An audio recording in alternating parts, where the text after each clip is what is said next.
If you think you are ready to be in the undercard of Canelo Crawford, come talk with us.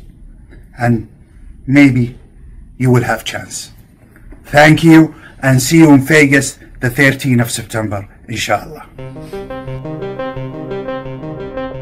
Dahil sa kumakalat na videong ito, ang chairman ng General Entertainment Authority ng Saudi Arabia na si Turki Al-Sheikh ay naghanap na ng mga bigating mga undercards para sa mega fight ni Terence Crawford at ni Canelo Alvarez.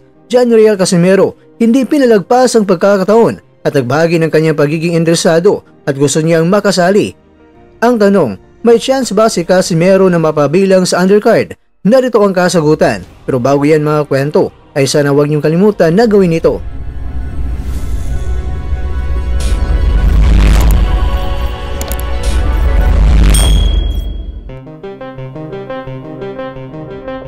Pagpalang araw sa inyo mga kwento at maligayang pagbabalik. Si Turki Al-Sheikh, ang chairman ng General Entertainment Authority ng Saudi Arabia, ay isang prominenteng personalidad sa mundo ng boxing. Kilala siya sa kanyang mga ambisyosong proyekto na naglalayong itaguyod ang boxing sa buong mundo, partikular na sa pamamagitan ng Riyadh Season at ang bagong boxing league na TKO. Noong 2024 pa ay naging tampok na ang kanyang plano na isama ang mga undercard fighters sa isang malaking laban sa pagitan ni Canelo Alvarez at ni Terence Crawford. Mga kakwento, dalawang impormasyon ang lumabas mula kay Al-Sheikh. Ang isa ay video na nag-invite ng mga interesado mga boksingero na mapabilang sa undercard. Ang isa naman mga kwento ay post niya sa kanyang Twitter account na ngayon ay X, na kung saan meron siyang mga wishlist na gusto niya maging undercards. Unahin muna natin mga kwentong pag-usapan ang kanyang wishlist. Narito ang inalok ng mga undercard fighters upang mas maging matindi pa ang laban. Nag-alok si Al-Sheikh ng pagkakataon na lalaban sa undercard ng Canelo vs Crawford na itinakda ngayong September 13, 2025 sa Las Vegas. Ang mga napiling mga boksingero ay sina Junto Nakatani, isang world champion mula sa Japan na kilala sa kanyang bilis at teknik; Christian Mbili, isang promising na middleweight mula sa Canada; Muhammad Alakel, isang rising star mula sa Saudi Arabia; Rito Tsutsumi, ang Japanese boxer na may malinis na record; Justin Viloria, isang Filipino-American na may potensyal sa flyweight division; Emiliano Alvarado, isang Mexican boxer na may agresibong estilo; Jomar Talley, isang American boxer na may solidong teknik; Abdullah Mason, isang young talent mula sa US na may mataas na potensyal rin; Nishant Dev, isang Indian boxer na nagsisimula pang makilala sa international scene. Mga kakwento, sila ang mga nasa wishlist ni Al-Sheikh na gusto niyang bigyan ng pagkakataon ng mga batang boksingero na ipakita ang kanilang galing sa isang malaking entablado na may nasahang global na audience sa abot ng 300 million manunood. Sa lahat ng mga undefeated na mga boksingero ay kabilang na ang pamangkin ng The Hawaiian Punch na si Brian Viloria, at yan ay walang iba kundi itong si Justin.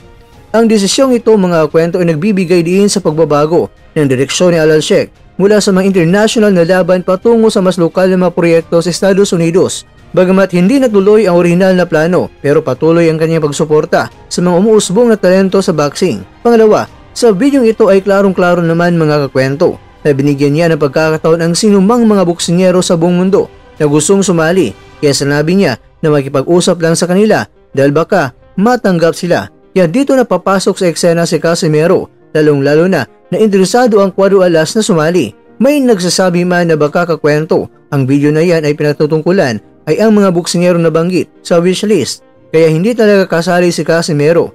Well mga kakwento, may punto din po kayo na talagang wala sa wishlist itong si Casimero, pero mali pong sasabihin na walang tsansa itong si Casimero, dahil kung nasa wishlist ang pinatungkulan bakit sinabi na baka matanggap pa sila?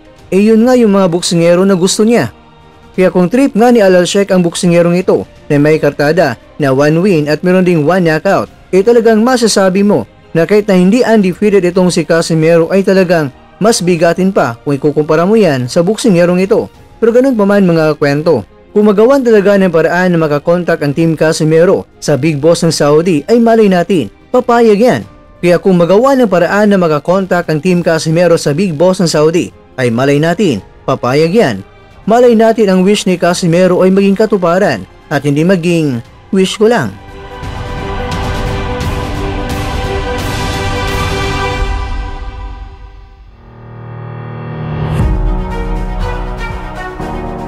Mga kakwento, itong si Turki Al-Sheikh ay isang malagang figure sa modernong boxing na may malalim na impluwensya sa paghubog ng mga malaking laban at pagpapalakas ng mga bagong talento. Ang kanyang layunin ay itaguyod ang boxing at bigyan ng pagkakataon ng mga batang boksingero ay nananatiling buo. Ang kanyang mga hakbang ay patunay na kanyang dedikasyon sa pagpapalago sa isang sport sa buong mundo. Thank you and see you in Vegas the 13th of September.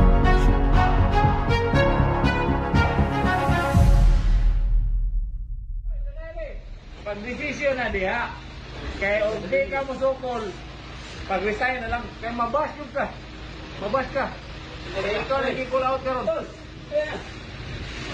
John! Gula ka ni Puerto Alas, John! Pala to, John, Puerto Alas. Hindi na sa pag-resign niya, kaya mabas ka. Kung dili mo suklan sa Puerto Alas, mabas ka sa mga Pilipino. Mingon sila, Balat mo na sila. Okay ba ba? Hindi kayo naman dito. Tayo na lang. Ay, mas ba? Wala, hindi ba yun? Uy! What? Ang gaban na kayo na siya. Nagala na ako. Baka lumabas tayo. Magtali dito kayo. Sige, go. Okay. Ba? Ba? Ba? Ba?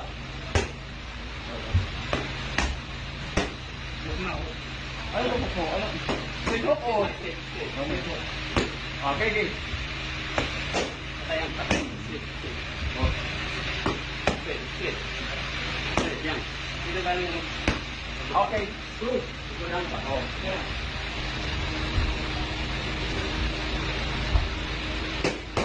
Sit. Sit. Yan. Go. Dito lang. Yan. Okay, okay, okay. One, two. Again, go! Sipa! Kino! Okay. Pakpak! Rasa! Gendong! Pakpak! Wait pa kada. Cika!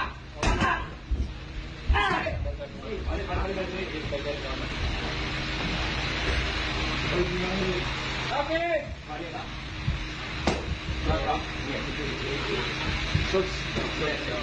Fine. Go. Halo. Halo. Halo. Opa, jom. Pa. Pa.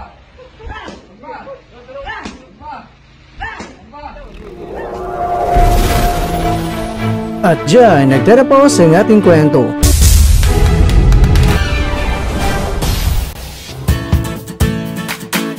Maraming salamat mga kakwento sa inyong panonood. Pero baka naman mga kakwento ay nagustuhan niyo po ang kwento natin ngayon.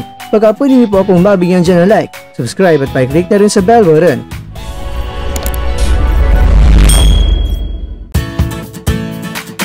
Pero bago tayo tatapos mga kwento, syempre, shoutout po muna tayo dyan sa ating mga kakwento. Kay kakwentong Edson Bagalay, kay kakwentong Di Calibre Jr., kay kakwentong Bert43 Vlogs, at kakwentong nanonood ngayon, shoutout sa iyo dyan. Bueno, dito na po muna ang ating kwentuhan at abangan nyo na po ating susunod na video. At dito na po yan sa isang channel na kung saan maaring ito'y mga kwentong di pa na kwento sa inyo.